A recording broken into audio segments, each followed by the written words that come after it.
आणि बुलेटिनच्या सुरुवातीला आताची सगळ्यात मोठी बातमी आहे।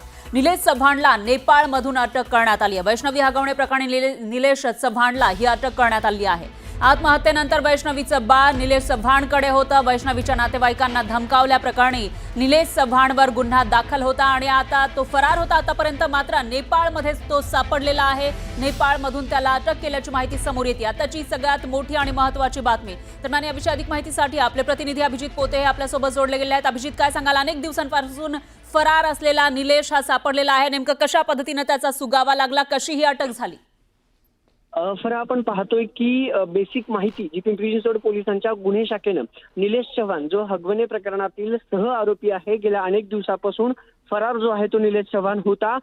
खरं तर वारजे पोलिसात देखील एक त्याच्या विरोधात गुन्हा दाखल होता। प्लस पिंपरी चिंचवड पोलिसांच्या हद्दीत येणारं बावधन पोलीस स्टेशन जे आहे, जिथं हगवणे प्रकरणातील हे सगळे गुन्हे दाखल आहेत, त्या एका गुन्ह्यात देखील त्याला बावधन पोलिसांकडून गुन्हा जो आहे तो दाखल करण्यात आलेला होता। आणि त्यानंतर आता जी प्राथमिक माहिती मिळतेय फरा, पिंपरी चिंचवड पोलिसांच्या गुन्हे शाखेकडून नेपाळ आणि भारत या दोन देशांच्या बॉर्डरवर म्हणजे नेपाळ बॉर्डरवर त्याला ताब्यात घेण्यात आलेलं आहे।